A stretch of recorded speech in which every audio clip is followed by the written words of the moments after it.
सबको जय मसीह की। आज की आराधना की सभा में हम आप सबको फिर से स्वागत करते हैं। और हम जानते हैं कि इस लॉकडाउन के दौरान में आप लोगों से हम आज मिल नहीं पा रहे हैं, आप भी हमसे मिल नहीं पा रहे हैं, लेकिन हम बहुत आनंदित हैं कि प्रति रविवार को हम आपके सामने में इस डिवाइस के माध्यम से आपके साथ मिलकर परमेश्वर की आराधना करते हैं। और मेरे प्रिय, एक वचन में कहना चाहता हूँ, अगर हम चारों तरफ देखेंगे आज संसार में एक प्रकार की हाहाकार है, एक प्रकार की अंधकार की शक्तियाँ जैसे काम कर रहे वैसे हैं, लेकिन हमारा परमेश्वर महान है, क्योंकि अंधियारे और उजियाले को बनाने वाला परमेश्वर वही है। और भजन संहिता उसका 30 वचन में इस प्रकार लिखा है, हे यहोवा के भक्तों, जिस किसी भी नाम से वो जाना जाता है उसका नाम को तुम पवित्र कहो। वो यहोवा नीशी है, यहोवा शालोम है, यहोवा एबेनेजर है। जब हम गीतों को गाते हैं, जब शब्दों को कहते हैं, हम अपने अंदर में वो जैसा है वैसे जब हम उसको कहते हैं वो हमारे जीवन में कार्य को करता है। उसी भजन संहिता 30 के आगे अगर हम पढ़ेंगे उसका 11वां और 12 वचन में इस प्रकार लिखा है कि उसने मेरे बिलाप को नृत्य में बदल दिया। हमारे बिलाप को नृत्य में बदलने वाला परमेश्वर वो है। और आगे कहता है कि मेरे टाट उतरवा कर मेरे कमर में वो आनंद के पटुका को बांधा है, ताकि मेरी आत्मा उसकी भजन गाए। हमारे आत्मा में भजन गाना, हमारा उसकी आराधना करने के पीछे यही मकसद है मेरे प्रियो, कि वो हमारा आनंद है, क्योंकि प्रभु का आनंद हमारा बल है। आइए मिलकर इस गीत को गाए, परमेश्वर के नाम की महिमा करें। आराधना हो आत्मा से, आराधना हो सच्चाई से, हर एक जीव जिसमें हो प्राण यहोवा की आराधना करें।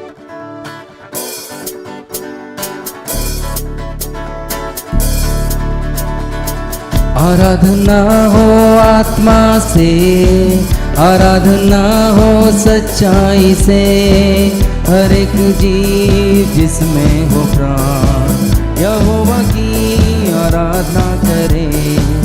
आराधना हो आत्मा से, आराधना हो सच्चाई से, हर एक जीव जिसमें हो प्राण यहोवा की आराधना करे। यहोवा राफा वो है तेरा चंगाई देने वाला,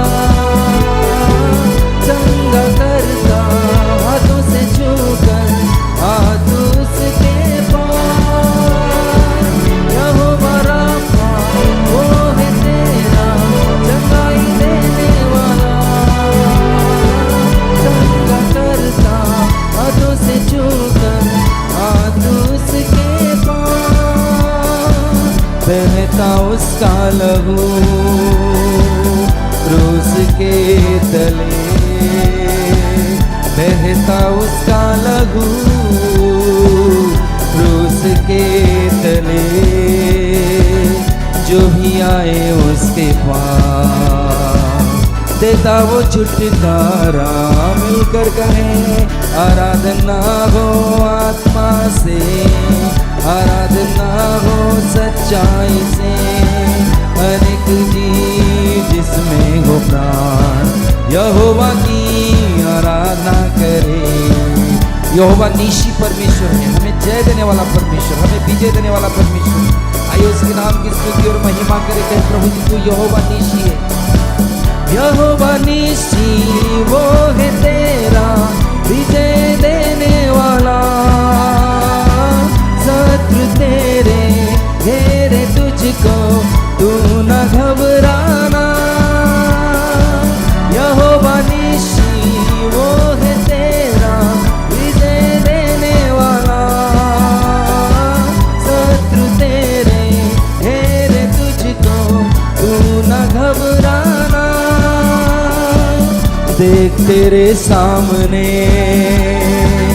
प्रभु ने दे दी विजय, हालेलुया। देख तेरे सामने प्रभु ने दे दी विजय, छुटकारा केवल प्रभु यीशु में है। मिलकर आराधना हो आत्मा से, आराधना हो सच्चाई से, हर एक जीव जिसमें हो प्राण यहोवा की आराधना करे। आराधना हो आत्मा से, आराधना हो सच्चाई से, हर एक जीव जिसमें हो प्राण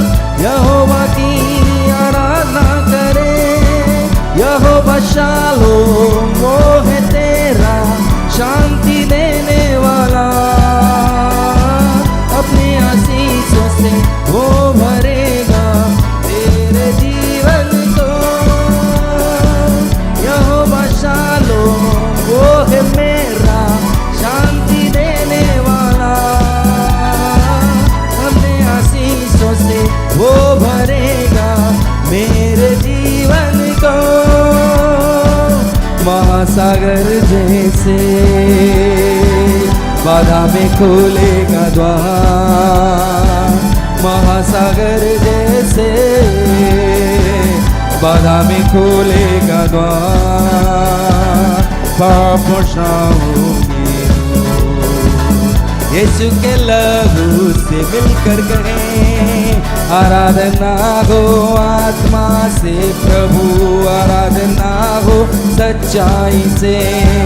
हर एक जीव जिसमें हो प्राण यहोवा की आराधना करे, आराधना हो आत्मा से, आराधना हो सच्चाई से। हर एक जीव जिसमें हो प्राण यहोवा की आराधना करे।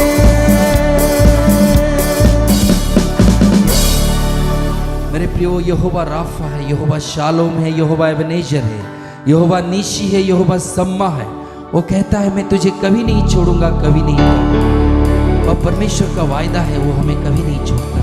आइए उस परमेश्वर की हम आराधना करें और कहें प्रभु जी, हम धन्यवाद करके अपने हाथों को उठाए और कहे प्रभु जितने आशीष तूने मेरे जीवन में दी है इसके लिए मैं तेरा धन्यवाद करता हूँ। जिसके मैं योग्य नहीं था प्रभु जी, उन आशीषों को तूने मेरे जीवन में रख छोड़ा है प्रभु। आने वाले समय में भी पिता परमेश्वर, जैसे आपका वचन कहता है वचन संहिता 30 और उसका 4 और 5 पद में, रात चाहे कितना अंधियारा क्यों ना हो, निश्चय सवेरे हमें आनंद मिलेगा। पिता परमेश्वर, हम आपका धन्यवाद करते हैं। धन्यवाद के साथ स्तुति गाऊंगा, हे यीशु मेरे खुदा।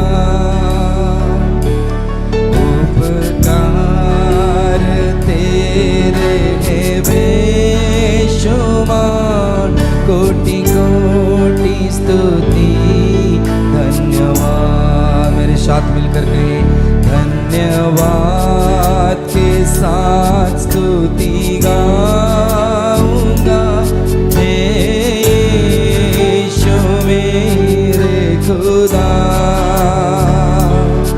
उपकार तेरे हैं बेशुमार, कोटि कोटि स्तुति धन्यवाद।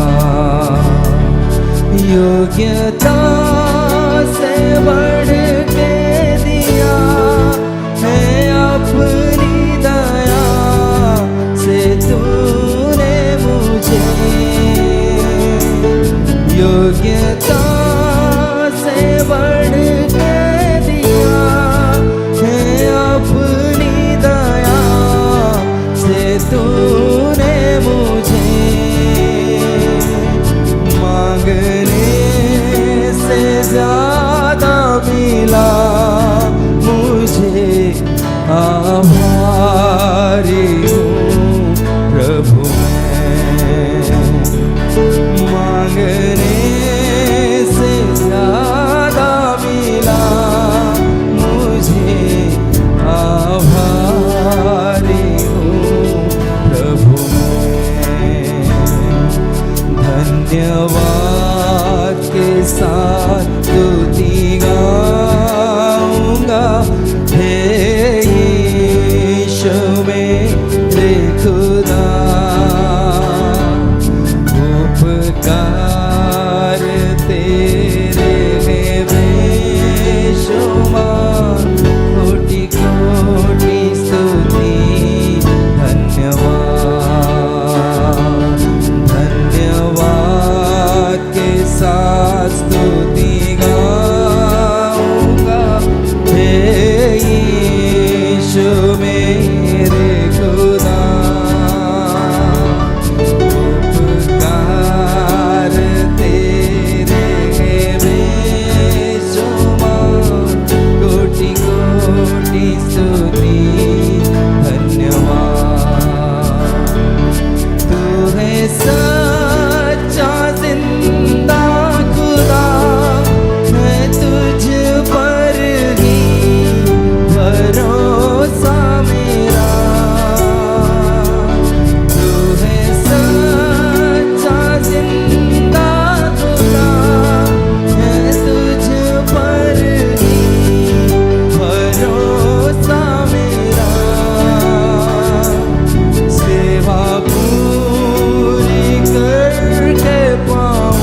नहीं, अब है पूरा यकीन,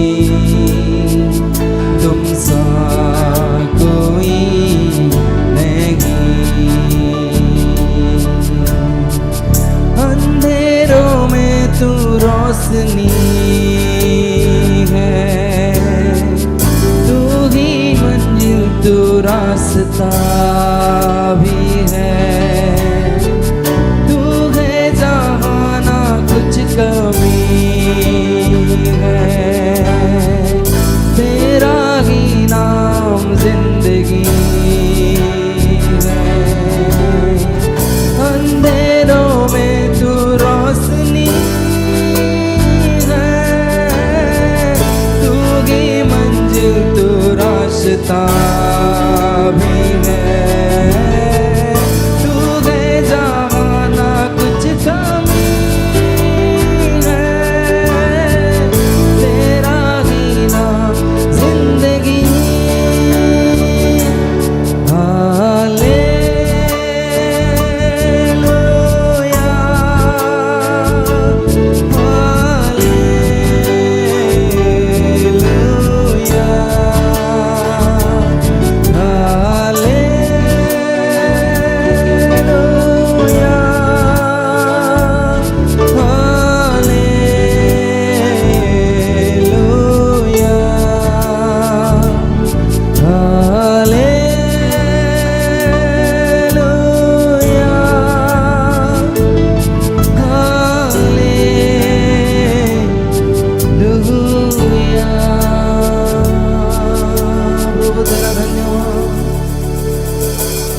धन्यवाद प्रभु, तेरी स्तुति, तेरी प्रशंसा, तेरी जय जयकार करते खुदा परमेश्वर।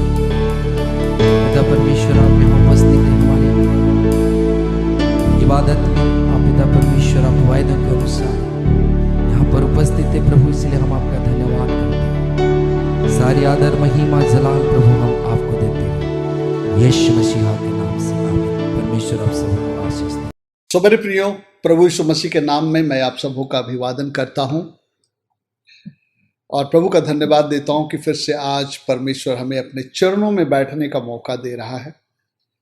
इससे बड़ा सौभाग्य और कुछ नहीं हो सकता है कि हम अपने जीवित और महान सृष्टिकर्ता परमेश्वर के चरणों में बैठे और उससे सीखे। यीशु मसीह ने कहा था, मरियम ने सबसे उत्तम भाग को चुन लिया है, उससे कोई से छीन नहीं सकता है। मेरे प्रियो, बहुत कुछ कर सकते हैं, बहुत सारे बातों में अपने को इन्वॉल्व कर सकते हैं, लेकिन प्रभु के चरणों में बैठने के जैसा कोई भी उत्तम चीज नहीं हो सकता। इसलिए हम लोग प्रभु को धन्यवाद देते हैं और विश्वास करते हैं कि आज परमेश्वर हम सबों से बातचीत करेगा। और मैं विश्वास करता हूँ पिछले सप्ताह परमेश्वर ने हम लोगों से बहुत ही गहराई से बात किया, बहुत स्पष्टता के साथ बात किया। अब वो अपने दिल की बात को हम पर प्रकट करता जा रहा है कि इस अंतिम समय में हम में से कोई भी ना चूके, लेकिन परमेश्वर के राज्य के लिए तैयार किए जाए। और आज हम इसी सिलसिले को आगे लेकर के चलते हैं। अंत के समय में कलीसिया की तैयारी हम लोग किस प्रकार से करें, उसी पर ध्यान देते हुए मैं पिता परमेश्वर से मदद मांग रहा हूं कि एक एक बात जो आज कलीसिया को जानने की आवश्यकता है, मैं उन बातों को आपके पास रखूं। और आज का टॉपिक है बुलाए और चुने हुए लोग। पिछले सप्ताह हम लोगों ने तेजस्वी कलीसिया के बारे में देखा था और मैंने कहा था कि हमें तेजस्वी कलीसिया की सदस्यता प्राप्त करना जरूरी है। और उसी के अंतर्गत मैंने कलीसिया का अर्थ बताया था, जो यूनानी भाषा के अक्लीसिया शब्द का जो है तर्जुमा है, अनुवाद है, और जिसको हम लोग अभी हिंदी में कलीसिया कह रहे हैं, अंग्रेजी में चर्च कह रहे हैं, और जिसका अर्थ है बुलाए हुए लोग, और अंग्रेजी में है कॉल्ड आउट वन। और प्रभु के अनुग्रह से हमने एक बहुत ही स्पष्ट चित्रण को हम लोगों ने देखा था कि कहां से बुलाए हुए लोग, और हमने कहा कि संसार से, पाप की दुनिया से, शैतान के साम्राज्य से, अंधकार के राज्य से बुलाए हुए लोग, वहां से बाहर बुलाए हुए लोग जो है कलीसिया हैं। और इसको हम लोगों ने बड़े स्पष्ट रीति से समझा था कि कहां से बुलाए हुए लोग। बुलाए हुए लोग इसका मतलब है कि कहां से बुलाए हुए लोग। लेकिन आज मैं उसमें एक बात और जोड़ना चाहता हूं। हमारे लिए ये जानना काफी नहीं है कि कहां से बुलाए हुए लोग, लेकिन ये भी जानने की आवश्यकता है कि कहां के लिए बुलाए हुए लोग। ये एक अलग बात है कहां से बुलाए गए, और ये एक अलग बात है कि कहां के लिए बुलाए गए। जब परमेश्वर हमें बुला रहा है, कहीं से हमें बाहर ला रहा है, तो उसका उद्देश्य क्या है, वो हमें कहां ले जाना चाहता है। और इसी बात पर अभी हम लोग ध्यान देंगे। कहां के लिए, किस लिए, तो वो है मेरे प्रियो, उसका उत्तर है स्वर्गीय बुलाहट में भागी होने के लिए, अर्थात स्वर्ग में जाने के लिए। परमेश्वर हमें संसार से, शैतान के साम्राज्य से हमको बुलाता है, निमंत्रण देता है कि वहां से बाहर आओ। और जो लोग प्रत्युत्तर देते हैं वो लोग जो है परमेश्वर के राज्य में जो है जाने के लिए अपना कदम बढ़ा लेते हैं। सो हमको कहां के लिए प्रभु बुला रहा है, उसका स्पष्ट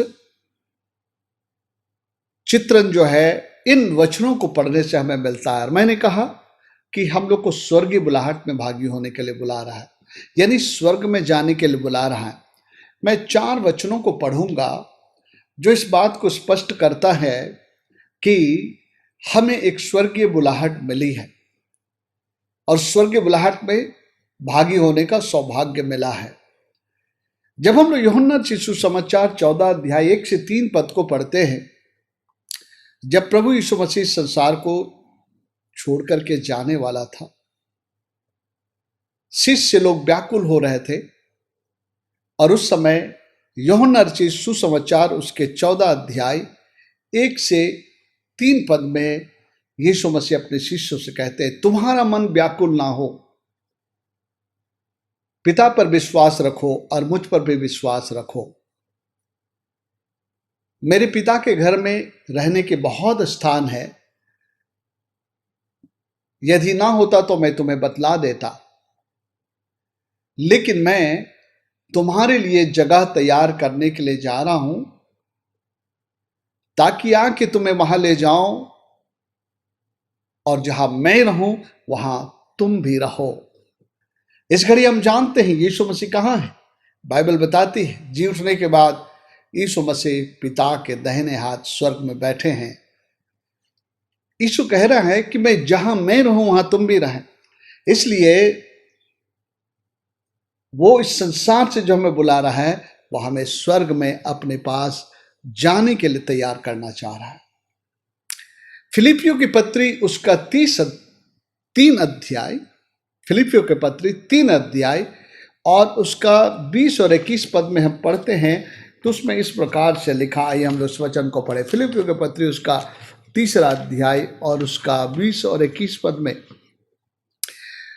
और अगर हम लोग देखें तो वहां पर संसारिक लोगों के बातों में बात करते करते वह जो है इस बात को कहता है। 18 पद से मैं पढ़ता हूं, क्योंकि बहुत से ऐसी चाल चलते हैं जिनकी चर्चा मैंने तुमसे बार बार की है और अब भी रो रो कर करता हूं कि वे अपनी चाल चलन से मसीह के क्रूस में के बैरी हैं।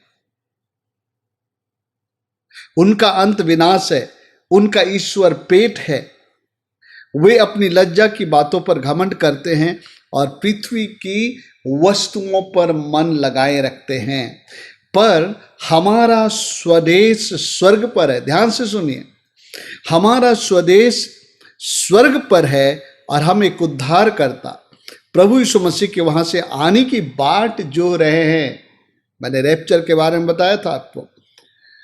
वह अपनी शक्ति के उस प्रभाव के अनुसार जिसके द्वारा वह सब वस्तुओं को अपने वश में कर सकता है, हमारी दीनहीन देह का रूप बदलकर अपनी महिमा के देह के अनुकूल बना देगा। अपनी महिमा के देह के अनुकूल बना देगा। यह बहुत स्पष्ट बात लिखा है कि हमारा स्वदेश स्वर्ग है।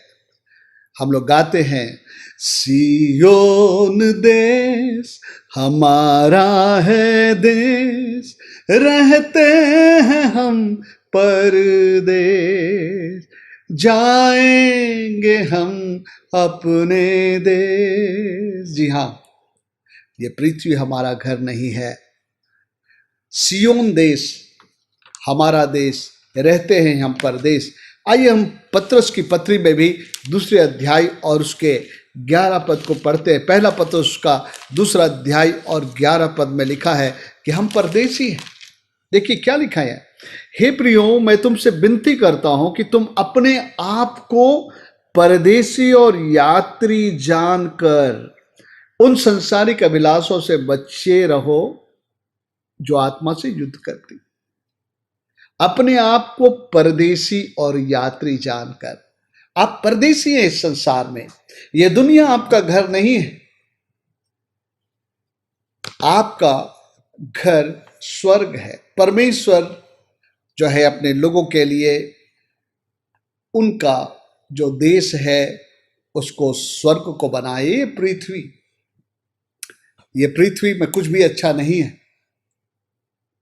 परमेश्वर ने इस्राएली को कहा था, मैं तुम्हें इस पीड़ा के देश में से निकाल कर कनान देश में लेकर जाऊंगा, जहां दूध और मधु की धारा बहती है, जहां तुम्हें कोई डराने वाला ना होगा। परमेश्वर हमेशा हमारी भलाई को चाहता है, हमें उत्तम देना चाहता है। परमेश्वर जो है, ये पृथ्वी जो शापित है, पृथ्वी की चीजें शापित है। हम लोग जानते हैं पतन के बाद किन किन चीजों को परमेश्वर ने श्राप दिया।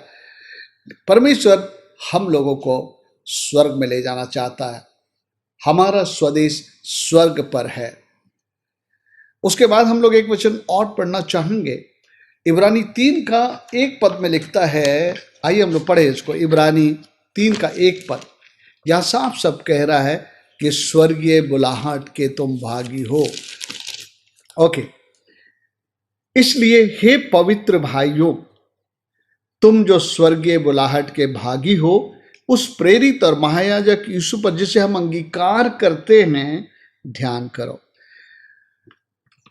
अपने लोगों को जिन्होंने सुसमाचार के द्वारा जो बुलाहट का प्रत्युत्तर दिया है, उनको कहता है स्वर्गीय बुलाहट के भागी। इन 4 वचनों के द्वारा हम बहुत अच्छी तरह समझ लिए हैं कि परमेश्वर हमको कहाँ के लिए बुलाया है। हमको स्वर्ग के लिए बुलाया है। ये वचन हमें बहुत स्पष्ट रीति से जो है बतलाता है। मेरे प्रियो, हम सभी लोग बुलाए गए हैं। सभी लोग, जितने लोग सुन रहे हैं इस संदेश को, और जो लोग अभी इस वचन को उन तक यह वचन नहीं गया है, सारे दुनिया के लोग, हम सभी लोग बुलाए गए हैं। एक खुला निमंत्रण प्रभु यीशु का है सारे जगत के लोगों के लिए। और हमारा प्रभु जो है बहुत ही प्रेमी और अनुग्रहकारी है। वह दुनिया के संस्थानों की तरह खास क्वालिफिकेशन डिस्क्रिप्शन दे करके अपने राज्य को नहीं बुलाता है कि फलाने फलाने जो है क्वालिफिकेशन के लोग अप्लाई करें मेरे राज्य में आने के लिए। दुनिया की संस्थान लोगों को अपने संस्थान में जोड़ने के लिए खास क्वालिफिकेशंस का जो है वो लोग निर्धारण करते हैं कि ग्रेजुएट है, पोस्ट ग्रेजुएट है, MBA है, और वो कहते हैं कि ये लोग अप्लाई कर सकते हैं हमसे जुड़ने के लिए। लेकिन एक बड़ी अद्भुत बात मैं आपको बताना चाहता हूं, स्वर्ग का परमेश्वर और प्रभु यीशु मसीह कोई क्वालिफिकेशन अपने पास बुलाने के लिए वो कोई क्वालिफिकेशन नहीं रखते। ये उसका प्यार है, ये उसका अनुग्रह है, ये उसका दया है। नहीं तो हम में से बहुत सारे लोग उस महान और जीवित परमेश्वर के राज्य के लिए कभी बुला ही नहीं जाते, क्योंकि किसी के अंदर में कोई योग्यता नहीं है, सबने पाप किया है और परमेश्वर की महिमा से रहित है। तो हम देखते हैं कि दुनिया में वही लोग अप्लाई कर सकते किसी संस्थान में जुड़ने के लिए जो उस कैटेगरी में आता है। लेकिन बाइबल के मुताबिक परमेश्वर सबके लिए द्वार खोल के रखा है, कोई भी इसमें आ सकता है, पढ़ा लिखा, अनपढ़, गंवार और जो है कुलीन घरानों में से, यहाँ तक कि सबसे बुरे पापी को भी, सबसे बेकार इंसान को भी प्रभु जो है निमंत्रण देता है कि आओ मेरे पीछे हो लो, मेरे राज्य के भागी हो। वो कुछ नहीं देखता है, हमारा पृष्ठभूमि नहीं देखता है, हम कुलीन में से हैं या बहुत ऐसे लोगों में से है जिनकी कोई पहचान नहीं है, हम कितने अच्छे हैं कितने बुरे हैं, कुछ नहीं देखता हमारा प्रभु। सचमुच में वो महान है। कुरिन्थियों के पत्री में उसका पहला अध्याय और उसके 26 पद में बुलाए जाने के बारे में लिखना है, हमारा बुलाया जाना कैसा है। आइए पहला कुरिन्थियों उसका 1 अध्याय और मैं पढ़ूंगा आपके लिए 26 पद से। हे भाइयों, अपने बुलाए जाने को तो सोचो कि ना शरीर के अनुसार बहुत ज्ञानवान और ना बहुत सामर्थी, ना बहुत कुलीन बुलाए गए, परंतु परमेश्वर ने जगत के मूर्खों को चुन लिया कि ज्ञानवानों को लज्जित करे, और परमेश्वर ने जगत के निर्बलों को चुन लिया कि बलवानों को लज्जित करे, और परमेश्वर ने जगत के नीचों और तुच्छों को, जिनको दुनिया कभी भी जो है अपने पास नहीं बुला सकती है, बोलता है नीचों और तुच्छों को, वरन जो है भी नहीं उनको भी चुन लिया है कि उन्हें जो है वैध ठहराए। सो यहाँ पर परमेश्वर के चुनने की क्राइटेरिया को आप देखते हैं, उसने कोई क्वालिफिकेशन, कोई क्राइटेरिया नहीं रखा है, उसका द्वार सबके लिए खुला है। ये महान और जीवित परमेश्वर का प्रेम भरा हृदय है, उसे सबके द्वार का, सबसे बुरे इंसान के लिए भी। आइए एक पाप का जिक्र किया गया है, एक पाप की दशा का जिक्र किया गया है। कहता है कि ऐसा इंसान को भी वो माफ करके स्वीकार करेगा अगर वो परमेश्वर को प्रत्युत्तर देगा, परमेश्वर के बुलाहट का प्रत्युत्तर देगा। यशायाह उसका 1 अध्याय और 18 पद को मैं पढ़ूंगा। वहां ऐसा लिखा है, यहोवा कहता है, आओ हम आपस में वाद विवाद करें, तुम्हारे पाप चाहे लाल रंग के हो तो भी मैं हिम के समान तो भी वे हिम के समान उजले हो जाएंगे, चाहे अर्गवानी रंग के हो तभी उनके समान श्वेत हो जाएंगे। यानी कि परमेश्वर कह रहा है कि तुम्हारा पाप कितना गहरा है ना, लाल हो। फिर अर्गवानी कहता है, जब खून जमीन में गिर जाता है, लाल के बाद जब सूखता है तो एक बहुत ही कालापन लिए होता है, गाढ़ापन लिए होता है। अब प्रभु कहता है कि इस प्रकार के भी पापी और दुराचारी अगर आएंगे और मेरे बुलाहट का प्रत्युत्तर देंगे कि मन फिराते हुए मेरे पीछे आए, तो मैं अपने राज्य में उन लोगों को स्वीकार कर लूंगा। सो मेरे प्रिय, हम देखते हैं हमारे प्रभु ने पूरे दुनिया को निमंत्रण दिया। आज आप चाहे कैसे भी क्यों ना हो, आप कैसे भी कितने भी बुरे क्यों ना हो, आज वो आपको स्वीकार कर सकता है, बशर्ते कि आप उसको प्रत्युत्तर दे कि हाँ प्रभु, मैं आपके पीछे चलना चाहता हूँ, मैं पाप को छोड़ना चाहता हूँ, आपके पीछे आना चाहता हूँ। सो मेरे प्रियो,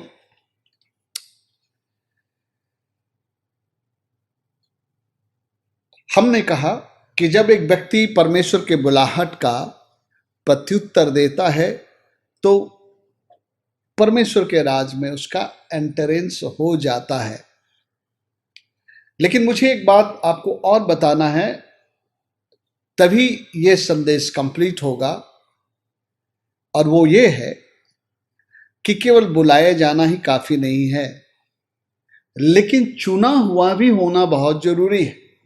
ओके, इसलिए कोई ऐसा ना चाहे कि प्रभु ने बुलाया, मेरे मन में कायरता आई, मैंने प्रत्युत्तर दिया, मैं प्रभु के पीछे मैं चलना शुरू कर दिया, मैं प्रभु में आ गया हूं, बस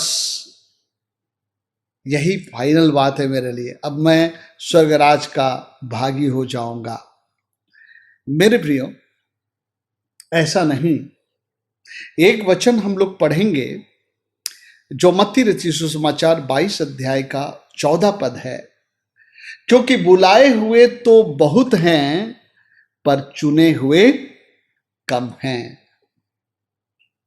बुलाए हुए तो बहुत है, इनविटेशन तो सबका है, लेकिन उसमें से फाइनली चुने हुए तो कम हैं। इसका संदर्भ क्या है? जब हम लोग पढ़ते हैं मत्ती रचित सुसमाचार को, वो भी मैं आपको बता दे रहा हूं क्या हुआ। यहां पर जो है एक घटना है जहां पर एक निमंत्रण लोगों को मिला है विवाह में भागी होने के लिए, और बहुत सारे लोग सीरियस नहीं रहे, गंभीर नहीं रहे। बहुत लोगों ने प्रत्युत्तर दिया, बहुत लोगों ने नहीं दिया। जैसा मैंने बताया था कि जब बुलाहट होती है प्रभु के राज्य के लिए तो दो प्रकार के लोग होते हैं, एक जो प्रत्युत्तर देता है उनके पीछे होने के लिए, और कुछ लोग जो है उसके प्रत्युत्तर को नकार जाते हैं। तो इसका संदर्भ ये है, उसको लेकर मैं बता रहा हूं, और ये संदर्भ बिल्कुल जो है प्रभु के मेमने के विवाह के भोज में भागी होने की बात है। आइए इसको हम पढ़ते हैं। फिर यीशु उनसे दृष्टांतों में कहने लगा, 22 अध्याय मत्ती रचित सुसमाचार, स्वर्ग का राज उस राजा के समान है जिसने अपने पुत्र का विवाह किया, और उसने अपने दासों को भेजा कि निमंत्रित लोगों को विवाह के भोज में बुलाएं, परंतु उन्होंने आना नहीं चाहा। आज कई लोग हैं प्रभु के पास आना नहीं चाहते हैं।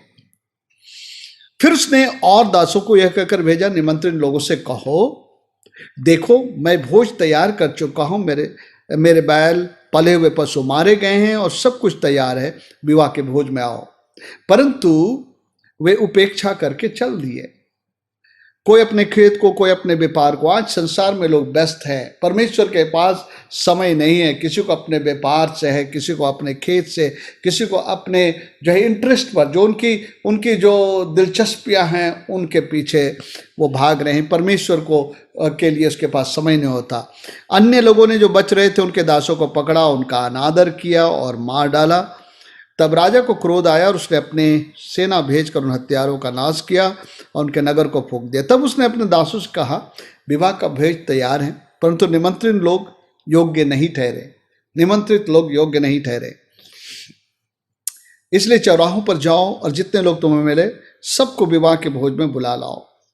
फिर से एक इन्विटेशन, फ्रेश इन्विटेशन से बुला लाओ इन लोगों को।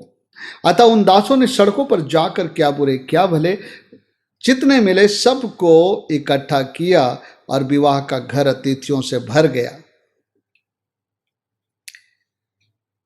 आगे लिखा है 11 पद में, जब राजा अतिथियों को देखने भीतर आया तो उसने वहां एक मनुष्य को देखा जो विवाह का वस्त्र नहीं पहने था।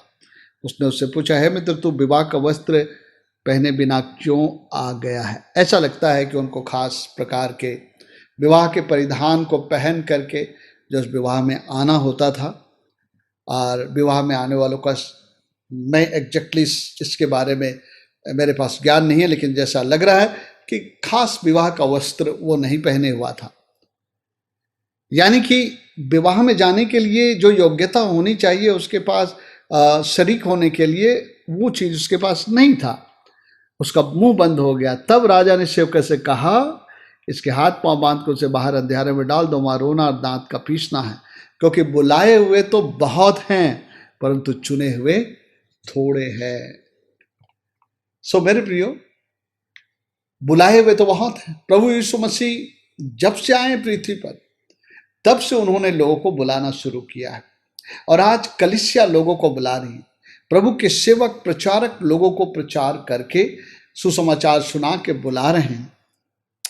और इसी तरह से कई लोग प्रत्युत्तर दे रहे हैं, कई लोग नहीं दे रहे हैं।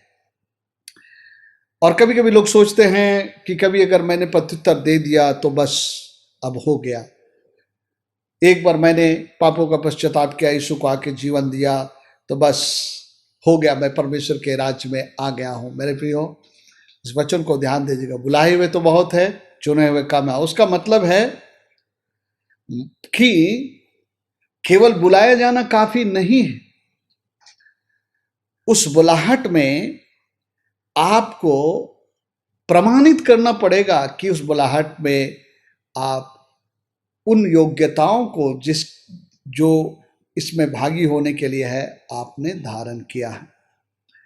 मत्ती 7 अध्याय 21 को जब हम लोग पढ़ते हैं, ये वचन भी हम एक बात को याद दिलाता है, जो मुझसे हे प्रभु कहते हैं उनमें से सभी कोई स्वर्ग के राज्य में प्रवेश नहीं करेंगे, परंतु केवल वही जो मेरे पिता की इच्छा पे चलता है। देखिए, बुलाए तो सभी गए हैं, मसीह तो सभी हैं, सभी लोग, हम लोग हर बार प्रार्थना में उसे हे प्रभु कहते हैं, लेकिन बाइबल में लिख रहा है उनमें से हर कोई नहीं जाएगा।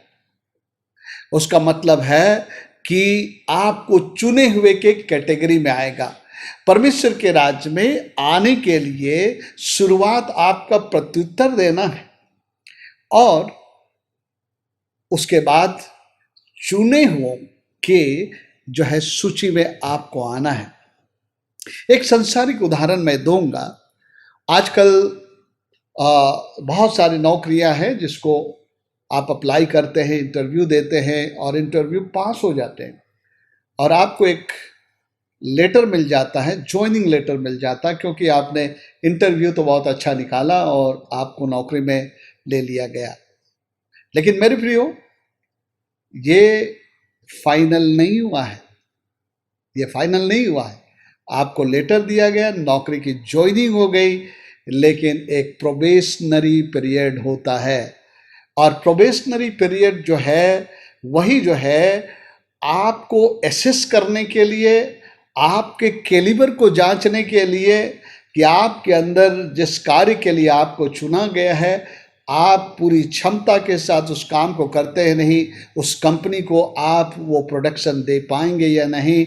आपके लिए वो 3 से 6 महीना या कभी कभी अभी मैं देख रहा हूँ कि साल भर का भी एक जो है वो लोग प्रोबेशनरी पीरियड को रखें कंफर्मेशन के लिए, और इस समय में वो आपकी योग्यता को जांचते हैं कि जिस काम के लिए मैंने चुना है उस काम को करने के लिए फिट है या नहीं। ट्रेनिंग तो आप जरूर लिए थे, आपने सर्टिफिकेट पेश किया है, ये सारी चीज़ों के आधार पर आपको ज्वाइनिंग मिल गया है, लेकिन ये प्रोबेशन पीरियड का समय होता है, आपको जांचने, परखने और एसेस करने का समय होता है।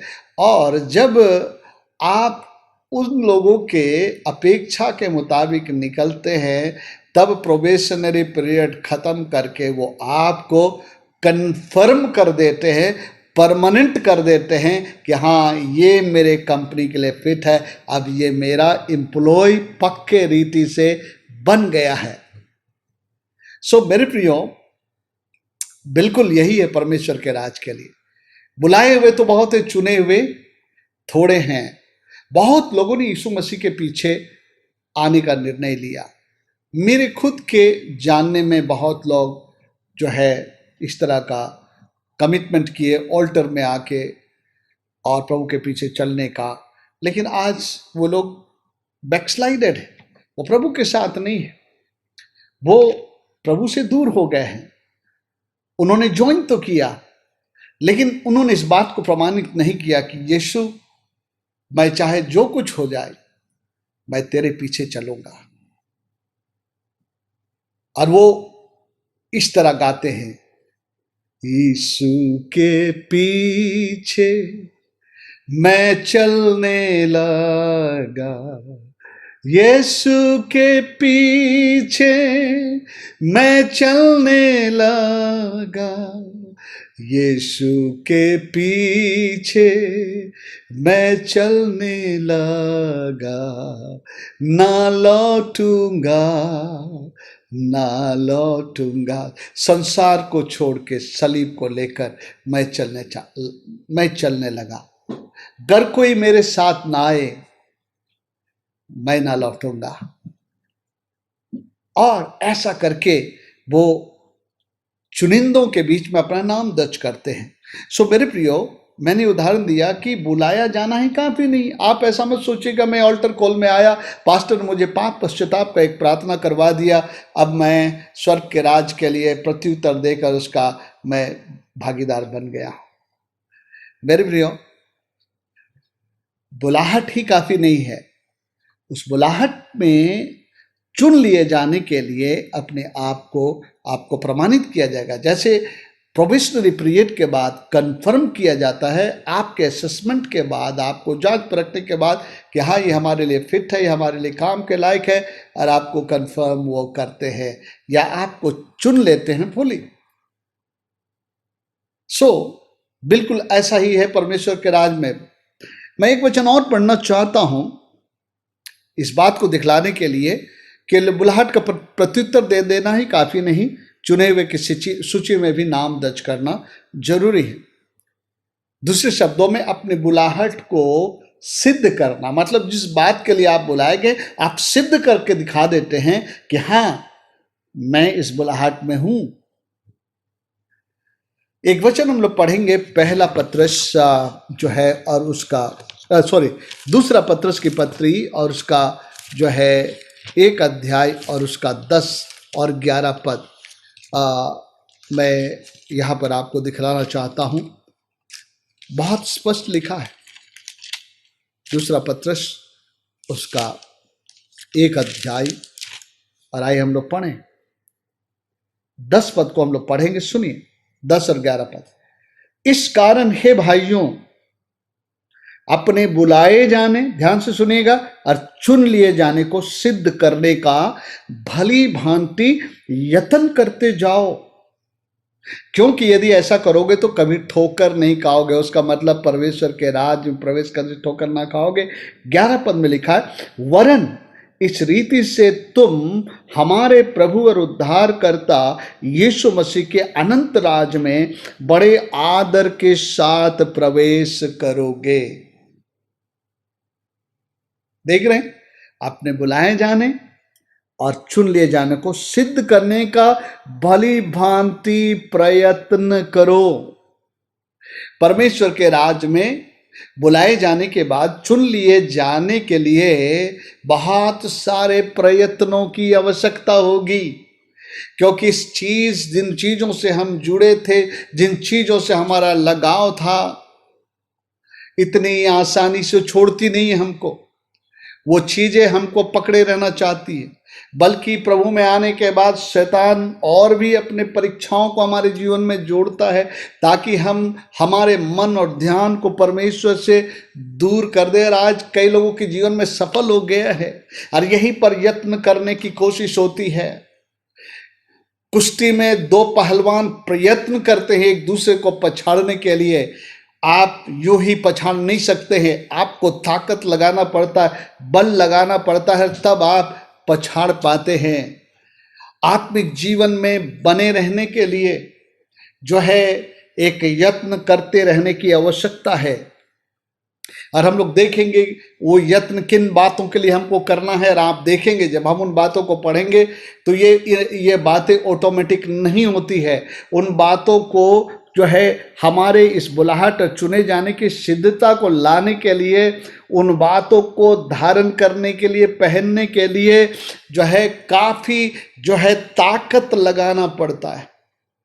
कभी तो अपने आंख के ऊपर आपको ताकत लगाना पड़ता है, कभी मुंह के ऊपर, कभी कान के ऊपर, कभी सोच के ऊपर, ताकि जो है आप और उन बातों को अपने जीवन से डिटेच कर सके जो परमेश्वर के चुने हुए की गिनती में आने से आपको रोक सकता है।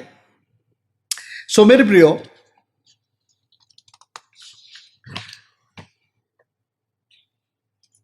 एक बार जब आप प्रभु को प्रत्युत्तर दे देते हैं तो उसके राज्य में आपका स्वागत हो जाता है। परंतु प्रभु को जीवन देने और आपके जीवन काल के अंत के बीच का जो समय है बहुत महत्वपूर्ण समय है। अर्थात यह प्रमाणित करने के लिए कि परमेश्वर के राज के लिए आप फिट है और उन चुनिंदों में से है जिनके विषय में पतरस ने कहा कि अपने बुलाए जाने और चुन लिए जाने को सिद्ध करने का प्रयत्न करते रहो। हम जिस दौड़ को शुरू किए उस दौड़ को हमें पूरा करना है, प्रभु को जीवन देने और फिर हमारे इस संसार को, शरीर को त्याग करने या छोड़ने। अगर मान लीजिए प्रभु पहले आ जाएंगे हमारे शरीर को त्यागने के पहले, तो हम रैप्चर में उठा लिए जाने के लिए ये जरूरी है कि हम स्वर्गराज के लिए बुलाए गए, तो उसके लिए जो है अपने बुलाहट को सिद्ध हम कर पाए। और इसलिए हमें जानने की आवश्यकता है कि इस बुलाहट में हमसे किन बातों की अपेक्षा की जाती, क्योंकि अगर आपको यह पता नहीं होगा तो आप कैसे उसकी तैयारी करेंगे, कैसे उस सिद्धता के बढ़े। फिर से एक बार इस लाइन को मैं दोहराता हूं, हमें जानने की आवश्यकता है इस बुलाहट में हमसे किन बातों की अपेक्षा की जाती है बाइबल के अनुसार, कि उनको यत्न के साथ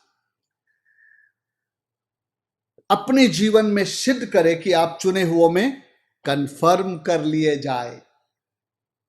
जैसे जॉब में उनको प्रोबेशन पीरियड के बाद उनके जो है जो योग्यताओं को देखते हुए उनको कंफर्म किया जाता है, परमानेंट कर दिया जाता है, उसी तरह आप एक चुने हुए के रूप में कंफर्म किए जाए, क्योंकि बुलाए हुए तो बहुत हैं लेकिन चुने हुए कम हैं। सो मेरे प्रियो, अभी हम लोग विभिन्न वचनों के द्वारा देखेंगे कि हमें किस लिए बुलाया गया है, उस बुलाहट के अंदर कैसी कैसी बातें, क्या क्या हमें अपने जीवन में निश्चित करना है कि वो बातें हमारे जीवन में हो, ताकि हम जो प्रभु के बुलाहट में प्रत्युत्तर देकर जुड़ गए हैं, अब उस चुने हुए के कैटेगरी में आने की बात को भी हम सिद्ध कर दें। याद रखें, इसमें प्रयत्न करने की आवश्यकता होगी, आसानी से यह नहीं आएगा। ओके, आइए हम लोग पढ़ते हैं पहला पत्रस उसका 1:15। मैं 2-4 वचनों का हिस्सा रखूंगा और इससे एक जनरल व्यू आपको आज मिल जाएगा, कम से कम उस चुने हुए के दर्जे में आने के लिए जो एक जनरल व्यू आपको मिल जाएगा, जो आपकी मदद करेगा कि आप लाइफ लॉन्ग बाइबल को पढ़ते हुए उन सारी बातों को आप हासिल करें। अपने बुलाए जाने और चुन लिए जाने को सिद्ध करने का प्रयास। सिद्ध करने का मतलब क्या है कि उसको आप आत्मसात कर ले, जो बातें बुलाए चुने हुए लोगों का है उसको आप जो है गेन कर ले, उनको अपने जीवन में आप पकड़ ले। ओके, शायद सबसे पहली बात हम लोग देखेंगे पहला पत्रस उसका 1:15। ऐसा बोला जाए तो ये सारी चीजों का सार होगा, जो भी वचनों को मैं पढ़ूंगा इन सारी चीजों का ये एक सार होगा। फिर हम लोग यहीं से शुरू करते हैं। पहला पत्रस 1:15 में लिखा है, जैसा तुम्हारा बुलाने वाला पवित्र है। हम लोग बुलाहट के बारे में बात कर रहे हैं। जैसा तुम्हारा बुलाने वाला पवित्र है वैसे ही तुम भी अपने सारी चाल चलन में पवित्र बनो। जैसा तुम्हारा बुलाने वाला पवित्र है। प्रभु पवित्र है, प्रभु यीशु मसीह पवित्र है, पिता परमेश्वर पवित्र है, पवित्र आत्मा पवित्र है, और उसने हमें बुलाया है, स्वर्गीय बुलाहट पे बुलाया है। और हमें क्या बता रहा है? मैंने कहा हमें जानने की आवश्यकता इस बुलाहट में हमसे किन बातों की अपेक्षा की जा रही है। जैसा तुम्हारा बुलाने वाला पवित्र है, वैसे ही तुम सब बातों में, अपने सारे चाल चलन में पवित्र बनो। मेरे प्रियो, जब हम पवित्रता की बात करते हैं तो अक्सर लोगों के मनों में सोच आता है कि हम अपने जीवन में अपने सारे पापों से पश्चाताप करके उनको अपने जीवन से त्याग दे। सही बात है, इसको हम सिनलेस प्योरिटी बोलते हैं। सिनलेस प्योरिटी, पाप रहित पवित्रता, मतलब पाप को छोड़ करके जो पवित्रता को आप धारण करते हैं। इसलिए जब कोई प्रभु के पास आता है तो हम लोग अक्सर उन लोगों को अपने पापों का अंगीकार करवाते हैं, पाप के लिए तौबा करवाते हैं। पवित्रता के बुलाहट की सिद्धता के दो पहलू हैं। जैसे सिक्का के दो पहलू होते हैं, वैसे इसके भी दो पहलू हैं। एक पहलू है पाप रहित पवित्रता, सिनलेस प्यूरिटी, अर्थात प्रभु को जीवन देने के बाद हम हर पापों को, जिसको हम जानते हैं ये बाइबल के अनुसार पाप है, परमेश्वर के दृष्टि में गलत है, परमेश्वर के दृष्टि में बुरा है, हम उन सब को त्यागते जाते हैं, जिससे हम पाप रहित सिद्धता को प्राप्त करते हैं, पाप रहित पवित्रता को। लेकिन यही संपूर्ण पवित्रता नहीं है, उसका एक दूसरा पहलू भी है। और दूसरा पहलू जो है पवित्रता को, यह है परमेश्वर जो पवित्र है उसके स्वभाव को अपने जीवन में धारण करना। मैं दोनों ही पहलुओं के लिए मैं वचन लूंगा। देखिए, पाप रहित पवित्रता के लिए मैं एक हिस्से को पढ़ना चाहता हूं, इफिसियों के पत्री और उसका 5वां अध्याय। जब यहाँ पर हम लोग पवित्र लोगों के विषय में पढ़ते हैं, उसमें इस प्रकार से लिखा है, आप ध्यान से सुनिए। यहाँ पर पाप रहित पवित्रता का एक तस्वीर है, जो एक पहलू है। सुनिए, यहाँ लिखा है 3 पद से लेकर के जो है 7 पद तक हम लोग पढ़ेंगे। लिखा है, जैसा पवित्र लोगों के योग्य है वैसा तुम में व्यभिचार और किसी प्रकार के अशुद्ध काम या लोभ की चर्चा तक ना हो, और न निर्लजता, ना मूर्ता की बातचीत की, ना ठट्ठे की, क्योंकि ये बातें शोभा नहीं देती, वरन धन्यवाद ही सुना जाए। क्योंकि तुम यह जानते हो कि किसी व्यभिचारी या अशुद्ध जन या लोभी मनुष्य की, जो मूर्ति पूजक के बराबर है, मसीह और परमेश्वर के राज में मिरास नहीं। कोई तुम्हें व्यर्थ बातों से धोखा ना दे, क्योंकि इन्हीं कामों के कारण परमेश्वर का क्रोध आज्ञा ना मानने वाले पर भड़कता है, इसलिए तुम इसके सहभागी ना हो। वैसे और भी बहुत सारे स्क्रिप्चर्स हैं जिनको अगर हम पढ़ेंगे तो काफी समय लगेगा। इससे हम ये कह सकते हैं, ये एक पाप रहित पवित्रता के नहीं, पाप से आप अलग होते जाए, पाप को आप छोड़ते जाए। जैसे जैसे आपको समझ में आता है बाइबल के मुताबिक ये गलत है, बाइबल के मुताबिक ये पाप है, आप उन पापों को मान करके छोड़ते चले जाइए। और बाइबल में लिखा है 1 यूहन्ना 1:9 में, यदि हम अपने पापों को मान ले तो हमें सारे पापों से क्षमा करने और सारे अधर्मों से शुद्ध करने में विश्वास योग्य और धर्मी है। ये एक पहलू हुआ, लेकिन इसका एक दूसरा पहलू है, जब वो भी हमारे जीवन में होगा तब हम लोग जो पवित्रता के बुलाहट की सिद्धता को पाएंगे। कभी कभी लोग केवल इतना ही सोचते हैं कि मैं पापों को मानकर छोड़ दूंगा, बस इतना ही है पवित्रता। नहीं मेरे प्रियो, आपको उस पवित्र परमेश्वर के जो है गुणों को, स्वभावों को भी धारण करना होगा। आइए हम लोग एक वचन को हम लोग पढ़ते हैं, जो हम लोग देखते हैं कुलुसी 3 अध्याय। और यहाँ पर जो पवित्रता की बात की गई है वो उससे भिन्न है जो अभी हम लोग इफिसियों में पढ़े हैं। कुलुसियों के पत्र उसका 3 अध्याय 12 पद से, वहां पर पापों को छोड़ने की बात हो रही थी, और यहाँ पर कुछ बातों को धारण करने की बात हो रही है, और ये बातें कुछ नहीं बल्कि परमेश्वर का अपना स्वभाव और चरित्र है। आइए हम लोग पढ़ते हैं। इसलिए 12 पद से मैं पढ़ रहा हूँ, कुलुसी 3 का 12 पद से, इसलिए परमेश्वर के चुने हुओं के समान, सुन लीजिए क्योंकि मैं आज बात कर रहा हूँ परमेश्वर के बुलाए और चुने हुए, इसलिए परमेश्वर के चुने हुओं के समान जो पवित्र और प्रिय हैं, बड़ी करुणा, भलाई, दीनता, नम्रता, सहनशीलता धारण करो। यदि किसी को किसी पर दोष देने का कोई कारण हो तो एक दूसरे की सह लो, यानी सहनशीलता, और एक दूसरे के अपराध क्षमा करो, माफ करो, जैसे प्रभु ने तुम्हारे अपराध क्षमा किए वैसे ही तुम भी करो। इन सब के ऊपर प्रेम को जो सिद्धता का कटिबंध है वो बांध लो। सिद्धता का कटिबंध है वो बांध लो। सो आप देख रहे हैं दीनता, नम्रता, ये प्रभु यीशु मसीह का स्वभाव था, है ना। यीशु मसीह ने मत्ती 11 के जो है 29 पद में कहते हैं कि मुझसे सीखो। क्या सीखने के कर रहा है? क्योंकि मैं नम्र और दीन हूं, मुझसे सीखो। दीनता मुझसे सीखो, नम्र होना मुझसे सीखो।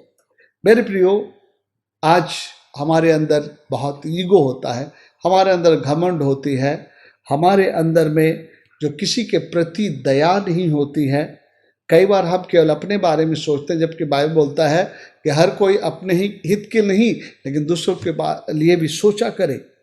और ये सारे गुण हैं करुणा, भलाई, दीनता, नम्रता, सहनशीलता। आज छोटी छोटी बातों में हम सह नहीं पाने के कारण कई बार बखेड़ा हम खड़ा कर देते हैं, हम लोगों की बातों को ले लेते हैं, सहते नहीं हैं, उसके कारण जो है कई बड़े बखेड़े खड़े हो जाते हैं।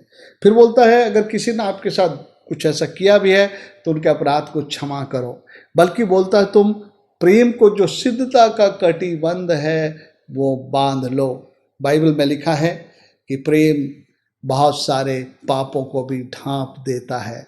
सो मेरे प्रियो, ये क्या है? ये परमेश्वर के स्वभाव के बारे में बताया गया है। परमेश्वर का स्वभाव हम लोग देखते हैं, या उसके गुण जो हैं, पवित्र परमेश्वर की ये स्वभाव जो हमें धारण करने की आवश्यकता है। नेचुरली एक पतित इंसान के जीवन में ये सारे गुण नहीं पाए जाते हैं। किसी किसी के जीवन में कुछ गुण पाए जाते हैं, लेकिन हम लोगों को सभी को परमेश्वर के स्वभाव को, जो पवित्र स्वभाव है, धारण करने की आवश्यकता है। निर्गमन उसका 34 अध्याय में हम देखते हैं परमेश्वर ने मूसा को अपने विषय में बतलाया कि वो कौन है, उसका स्वभाव क्या है। आइए हम लोग पढ़ेंगे निर्गमन 34 अध्याय, और उसमें ऐसा लिखा है कि परमेश्वर मूसा को अपने विषय में प्रचार करता है। 34 अध्याय 6 पद से पढ़ता हूं। यहोवा उसके सामने होकर यो प्रचार करता चला, यहोवा यहोवा ईश्वर दयालु, दया करने वाला, अनुग्रहकारी, कोप करने में धीरजवंत, अति करुणामय और सत्य हैं, हजारों पीढ़ियों तक निरंतर करुणा करने वाले, अधर्म और अपराध और पाप का क्षमा करने वाले हैं। इन्हीं गुणों को हम लोगों ने देखा कुलुस्सियों के पत्री में। दीनता, नम्रता, करुणा, है ना, भलाई, सहनशीलता, क्षमाशीलता और प्रेम को धारण करो। ये सारे परमेश्वर के गुण हैं। और अगर हम लोग यीशु मसीह के लाइफ को हम लोग देखें तो हम देखते हैं कि यीशु मसीह के अंदर जो गुण थे वो हमारे अंदर में कई बार नहीं होते। फिलिपियों की पत्री उसका 2 अध्याय 5 पद से जब हम पढ़ते हैं, ये परमेश्वर, पवित्र परमेश्वर का अपना स्वभाव है और चरित्र है, ये हमें धारण करने की आवश्यकता है। अगर हम सोचें कि हम केवल पाप को छोड़ दें और जो हम पवित्र कहलाएंगे, नहीं, वो तो एक पहलू है, पाप रहित पवित्रता। लेकिन उसका दूसरा पहलू है कि हम प्रभु के जैसा बने, उसके स्वभाव को लें। वो पवित्र परमेश्वर का नेचर और स्वभाव जो है उसको हमें धारण करने की आवश्यकता है। आइए हम पढ़ते हैं यहाँ से फिलिपियुस का 2 अध्याय 5 पद से। जैसा मसीह यीशु का स्वभाव था वैसा ही तुम्हारा स्वभाव हो। क्या लिखा है? जिसने परमेश्वर के स्वरूप में होकर भी परमेश्वर के तुल्य होने को अपने वश में रखने की वस्तु ना समझा, वरन अपने आप को शून्य कर दिया और दास का रूप धारण किया और मनुष्य के समानता में हो गया। यह एक बिल्कुल उल्टा पिक्चर है, घमंड और गर्व के उल्टे। आज मनुष्य अपने हैसियत के कारण, अपने उपलब्धियों के कारण, अपने एजुकेशन के कारण अपने आप को बहुत बड़ा समझता है, मानता है, और ये गर्व और घमंड है।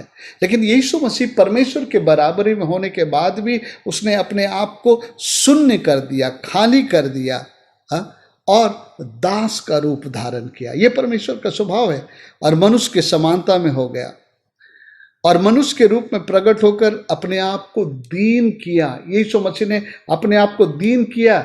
देखिए, यीशु मसीह मनुष्य का रूप लिया हुआ था और उसने अपने आप को दीन किया। ये स्वभाव ऑटोमेटिक नहीं है, इसलिए लिखा है कि अपने बुलाए जाने और चुने जाने को सिद्ध करने में प्रयत्न करते जाओ। ऐसा करना पड़ता है, दीन बनना पड़ता है, अपने मन के स्वभाव को इनकार करना पड़ता है, अपने गर्व को इनकार करना पड़ता है, अपनी सोच को इनकार करना पड़ता है, अपने स्वार्थ को इनकार करना पड़ता है, ताकि मैं परमेश्वर के स्वभाव को धारण करूं। रहता है कि वह आज्ञाकारी रहा, यीशु मसीह आज्ञाकारी रहा और क्रूस की मृत्यु भी सह ली, और उसका परिणाम था परमेश्वर ने उसको अति महान किया और सब नामों से ऊंचा नाम दिया। सो हम देखते हैं परमेश्वर के स्वभाव को धारण करने के लिए जो हमने निर्गमन में पढ़ा, और यीशु मसीह के जीवन को हम अध्ययन करें, वो कैसे थे, क्या थे, तो हम परमेश्वर के स्वभाव को हम देखेंगे। कई बार बाइबल में बोलता है इन सब को तुम धारण करो, है ना। प्रेम को सुचिता का कटिबंध है, उसको धारण करो, पहन लो। ये हमारी बुलाहट है मेरे प्रियो, पाप रहित पवित्रता और परमेश्वर जो पवित्र है उसके स्वभाव को धारण करना। और तब जो हम अपने बुलाहट को सिद्ध करेंगे। बुलाहट को सिद्ध और चुने हुए होने के लिए सिद्ध करने का मतलब है कुछ चीज़ें हमें छोड़ना है, कुछ चीज़ें हमें लेना है। पुराने मनुष्यत्व को त्यागना है, नए मनुष्य को धारण करना है। शैतान के स्वभाव को त्याग देना है और परमेश्वर के स्वभाव को हमको धारण करना है। आइए एक और हिस्से को हम पढ़ते हैं, इफिसी 4। यहाँ पर हम लोग उसका 1 से 3 पद को हम लोग पढ़ेंगे तो वहाँ पर भी जो है आपको इस बात को दर्शाएगा। इफिसी 4 अध्याय और उसका 1 से 3 पद। देखिए यहाँ पर एक बुलाहट की बात कर रहा है। मैंने कहा कि हमको जानना चाहिए जब हम चुन लिए गए हैं, जब हम बुलाए गए हैं और चुन लिए होने के लिए कौन सी बातों में हमें सिद्धता पानी है, या कौन सी बातों को अपने जीवन में आत्मसात करना है, उसे पहन लेना है। आइए इफिसियोस का 4 अध्याय हम लोग पढ़ेंगे 1 पद से। इसलिए मैं जो प्रभु में बंदी हूं, पौलुस कहता है, मैं तुमसे विनती करता हूं जिस बुलाहट से तुम बुलाए गए थे। हमारे लिए एक बुलाहट है। किस चीज के लिए बुलाहट है? यहां पर हम फिर से एक बार देखते हैं इस वचन में, जिस बुलाहट से तुम बुलाए गए थे उसके योग्य चाल चलो, अर्थात सारी दीनता और नम्रता सहित धीरज धरकर प्रेम से एक दूसरे की सह लो और मेल के बंधन में आत्मा की एकता रखने का प्रयत्न करो। ये ईश्वरीय स्वभाव के बारे में कह रहा है। इसको हमको धारण करना है। इसको इत्मीनान से बैठ करके एक एक बातों को पढ़िए और उसके बाद अपने जीवन में इसको जांचिए, क्या ये बातें हमारे जीवन में है। एक अंतिम बात को पढ़ के मैं अंत करूंगा, क्योंकि 2 पत्रस 1 अध्याय मैं अलग अलग एंगल से आपको परमेश्वर के योग्य या पवित्र, उसके बुलाहट के अनुसार उस पवित्रता के अंदर क्या क्या चीज़ें हैं। नम्रता, दीनता, एक तो पाप को त्याग करना है, दूसरा नम्रता, दीनता, सहनशीलता, क्षमाशीलता, ये सारी चीज़ें उस पवित्रता के स्वभाव के अंदर है। और मैं एक अंतिम हिस्से को पढ़ करके आपको जो है एक अंतिम जो है आपको अपने विषय में विचार करने का मैं मौका दूंगा।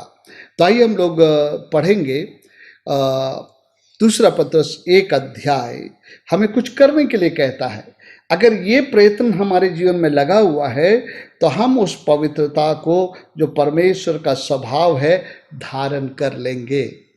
ओके, और तब हमारी पवित्रता जो है संपूर्ण होगी, सिद्ध होगी, और तब हमको परमेश्वर के राज में प्रवेश करने के लिए कोई भी चीज़ नहीं रोक पाएगा। ओके, इसको मैं एक पद से ही पढ़ता हूँ। दूसरा पत्रस की पत्री 1 अध्याय। शमौन पत्रस की ओर से जो यीशु मसीह का दास और प्रेरित है, उन लोगों के नाम जिन्होंने हमारे परमेश्वर और उद्धारकर्ता यीशु मसीह की धार्मिकता द्वारा हमारे समान बहुमूल्य विश्वास प्राप्त किया है। यानी कि जैसे पौलुस प्रेरित और जो शिष्य लोग थे, जिस विश्वास को उन्होंने प्राप्त किया अपने प्रभु के विषय में, और उस विश्वास के द्वारा परमेश्वर के राज में उनका प्रवेश हुआ, और जहाँ से वो लोग परमेश्वर के राज्य के लिए अपने जीवन यात्रा को शुरू किए, बोलता है कि वही विश्वास तुम्हें भी प्राप्त हुआ। अब इस विश्वास में कई चीज़ों को जोड़ने के लिए वो कहता है आगे। आइए हम लोग पढ़ेंगे यहाँ से 5 पद से। ओके, आइए 3-4 को भी पढ़े लेते हैं।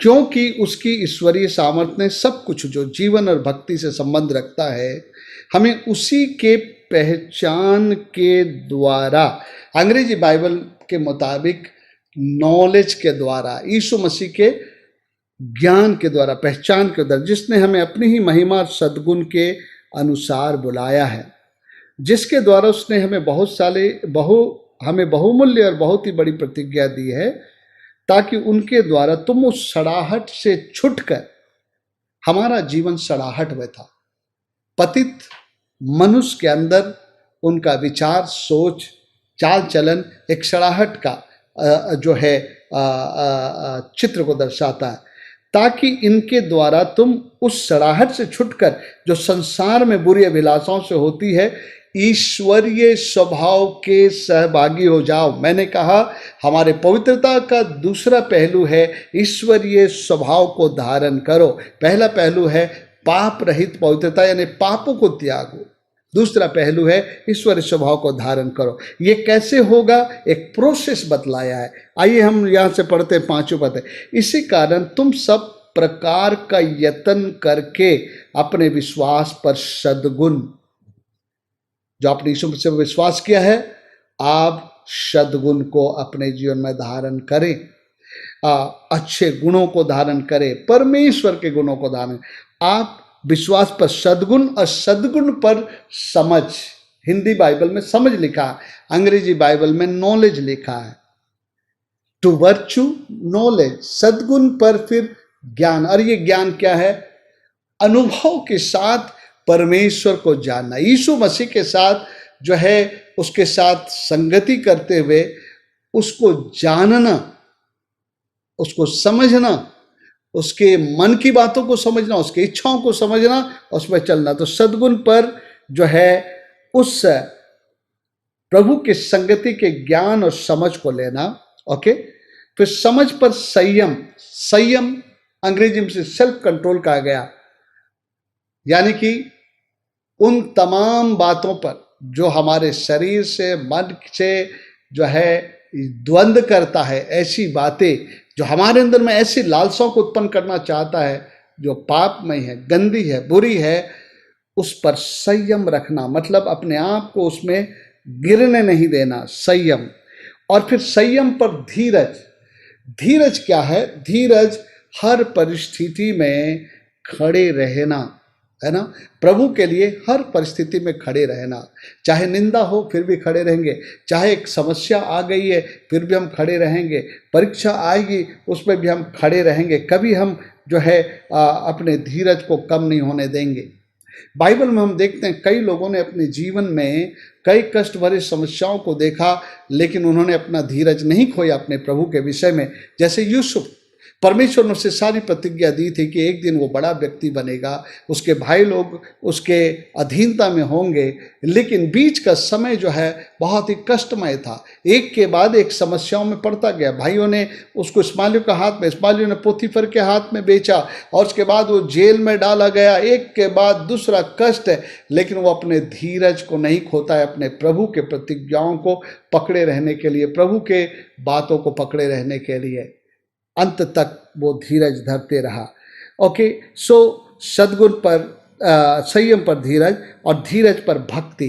भक्ति हमारा वो चीज़ है जो हमें परमेश्वर से हर दिन जो है उसके साथ जो हमारा जो कर्तव्य है उसको निभाने की बात है। प्रभु से उसकी आराधना करना, उसके वचन को पढ़ना और परमेश्वर के साथ में जो है समय को गुजारना, उसको महिमा देना, ये सब हमारे भक्ति से जुड़ा है। ये परमेश्वर के साथ जो एक हमारा जो प्रत्येक दिन का रिश्ता है उसके लिए। आज कई बार ऐसा होता है लोग परमेश्वर की भक्ति नहीं करते, एक नाम के लिए कभी से चले जाते हैं या रीति विधि को पूरा करते हैं, पर भक्ति कोई ऐसी चीज़ होती है जो बहुत दिल के गहराई से होती है, उसके बिना आपको अच्छा लगता नहीं है, उस प्रभु के साथ आप संगति करते हैं। बोलता है कि धीरज पर भक्ति और भक्ति पर भाईचारे की प्रीति। बाइबल हमेशा कहता है भाईचारे की प्रीति का, ब्रदरली लव के बारे में। आइए इस अंतिम समय में ये प्यार जो है ख़त्म हो रहा है, लेकिन कहता है कि भाईचारे की प्रीति, भक्ति पर भाईचारे की प्रीति को आप लाइए और भाईचारे की प्रीति के ऊपर प्रेम बढ़ाते जाओ।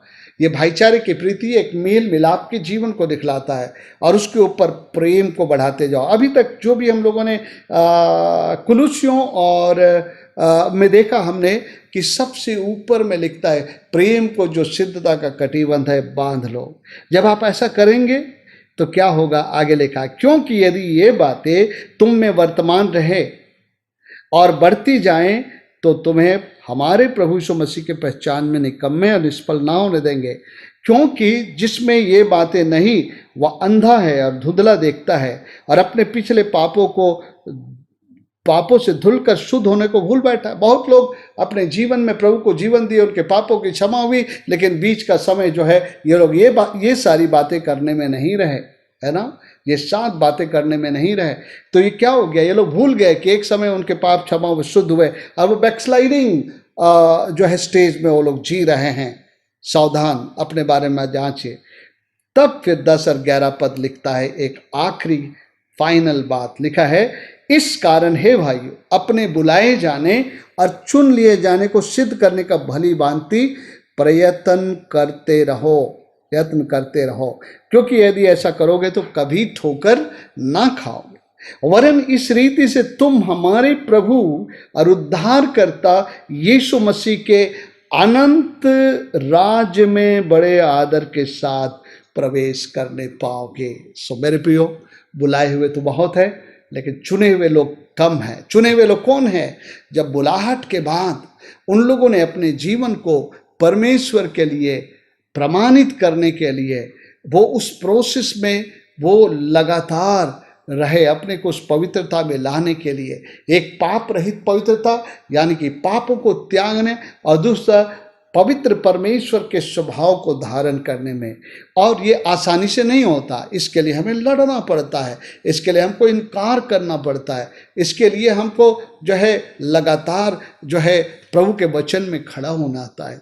जब हम ऐसा करते हैं तो मेरे प्रियो, हम अपनी बुलाहट में ही नहीं है, लेकिन हमने सिद्ध कर दिया है कि मैं परमेश्वर के राज्य के योग्य हूँ, और हम कन्फर्म कर दिए जाते हैं। जैसा एक नौकरी में प्रोबेशन पीरियड में जब देखा जाता है कि हाँ ये सक्षम है और जो है फिट है और जो है योग्य है, तो उसको कन्फर्म कर दिया जाता है। मेरे प्रियो, ऐसे हम भी कन्फर्म किए जाएंगे।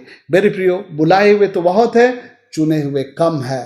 मेरे प्रियो, क्या चुने हुओं में भी हैं आप कि केवल बुलाए गए थे? आप सबके साथ भीड़ में गए, प्रभु को ग्रहण किए और कुछ दिन चले, लेकिन उसके बाद भूल गए। ऐसा तो नहीं है मेरे प्रियो। जब हमने प्रभु को जान लिया था, पकड़ लिया था मेरे प्रियो, अब हमको जो है निश्चित करना है कि जो है मैं चुने हुआ में हूँ, क्योंकि वो बुलाए हुओं को ही नहीं, लेकिन बोलता बुलाए हुए तो बहुत है लेकिन चुने हुए कम। मेरे प्रिय, आपका नाम उन चुने हुए में दर्ज हो जाए, आप कन्फर्म हो जाए और आप परमेश्वर के राज में प्रवेश करने के लिए, अंतराज में प्रवेश करने के लिए जो है आप योग्य बन जाए। मेरी दुआ है पवित्र आत्मा आपकी सहायता करे और जो है आप इस संदेश पर, इन बातों पर, इन वचनों पर लगातार मनन करें। आइए हम लोग दुआ करेंगे। प्यारे पिता परमेश्वर, हम आपका धन्यवाद देते हैं आज के इस सुंदर वचन के लिए।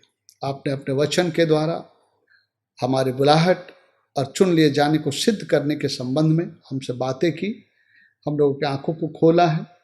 फिर से एक बार मैं दुआ मांगता हूँ, पवित्र आत्मा निरंतर व्यवहार करे हर एक के साथ, और प्रभु एक एक सुनने वाला अपने बुलाए जाने और चुन लिए जाने को सिद्ध करने पाए।